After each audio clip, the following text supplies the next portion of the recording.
A respeito das situações dos clubes brasileiros, precisamente das dívidas e receitas. Bom, recentemente saiu aí uma reportagem no jornal Valor Econômico, um jornal de grande credibilidade específico da área financeira, abordando as dívidas dos principais clubes do país, precisamente dos clubes da Série A. Algumas informações não são surpresas para ninguém que acompanha os balanços dos clubes. Corinthians muito endividado, Atlético Mineiro, coisa do tipo. Mas algumas coisas chamam a atenção.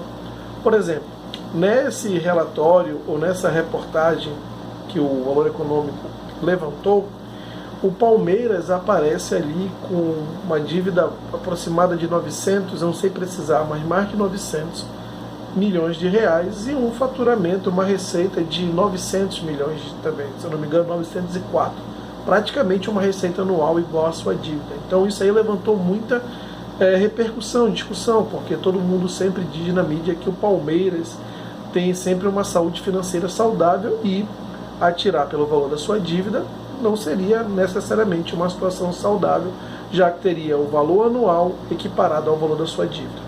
Mas tem um ponto aí importante ressaltar nessa informação do Palmeiras. O Palmeiras, por uma questão contábil apenas, ela considera uma amortização, o valor do seu estádio, o Allianz Parque, que é financiado, pago pela W Torres, mas em 30 anos esse estádio vai ser do Palmeiras. E aí o Palmeiras conta como se estivesse amortizando esse valor ano a ano e coloca ali no seu balanço contábil o valor que ainda falta pagar ou amortizar. Então por isso que essa dívida sobe para mais de 900 milhões de reais. Se você tirar esse valor do estádio, a dívida do Palmeiras fica ali entre 550 e 567 milhões de reais, se eu não estou equivocado. Mais de 500 milhões de reais, precisamente.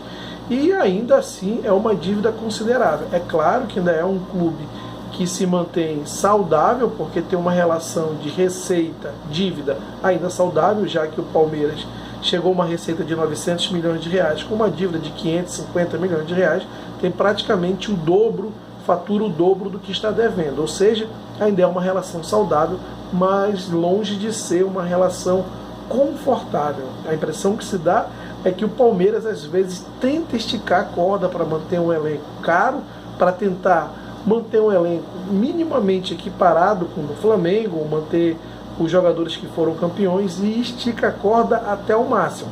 Tem ainda uma situação sob controle, mas longe de ser uma situação confortável.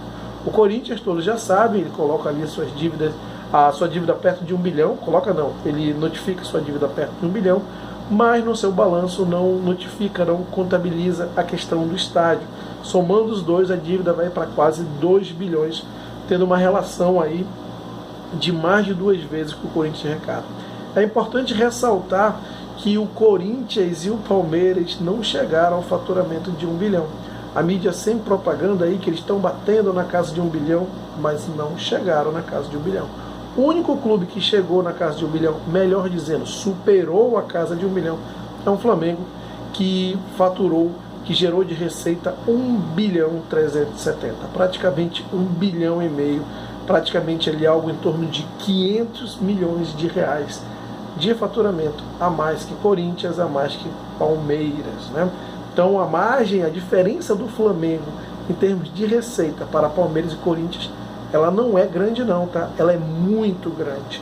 E o outro ponto é que a dívida do Flamengo, segundo o que consta no Valor Econômico, na reportagem do Valor Econômico, é de 68 milhões de reais. Ou seja, o Flamengo ele fatura quase, vamos dizer assim, praticamente 20 vezes a mais do que ele arrecada.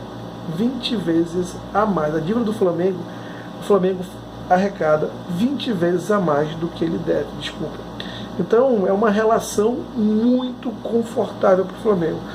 Trocando em miúdos, a dívida do Flamengo praticamente inexiste. Ela é simbólica em virtude daquilo que o clube fatura. Disparado o Flamengo tem, dentro de todos os clubes do Brasil, segundo o Valor Econômico, a melhor relação dívida e receita. O Flamengo, na questão financeira, ele literalmente é o que podemos falar de navega em águas tranquilas, ou ele voa em voo de cruzeiro, né? Sendo o único clube que tem essa condição.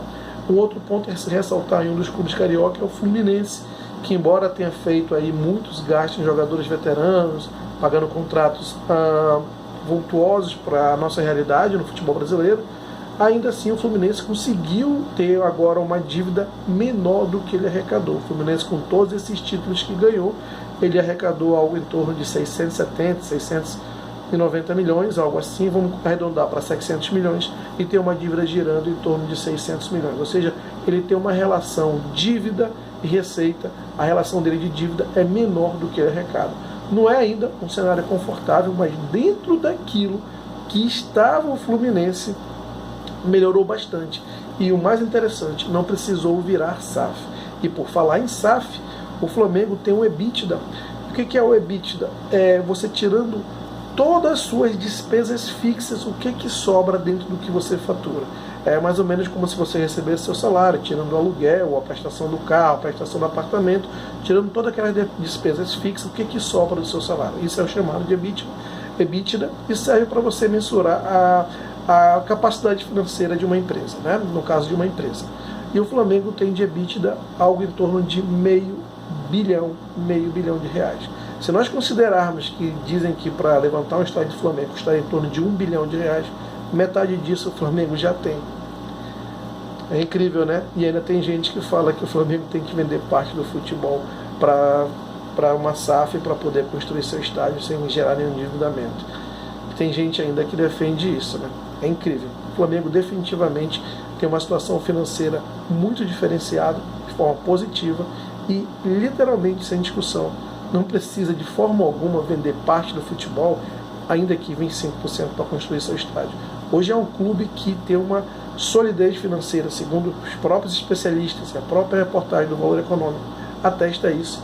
É um clube que tem uma solidez financeira invejável e que pode, de uma forma muito segura, fazer um investimento no seu próprio estádio, sem colocar em risco qualquer tipo de investimento no futebol. Bom, gostou do conteúdo? Deixa aqui seus comentários, muito importante. Claro, se inscreva no canal, deixa aquele like e compartilhe esse vídeo com seus amigos. Um grande abraço e até a próxima.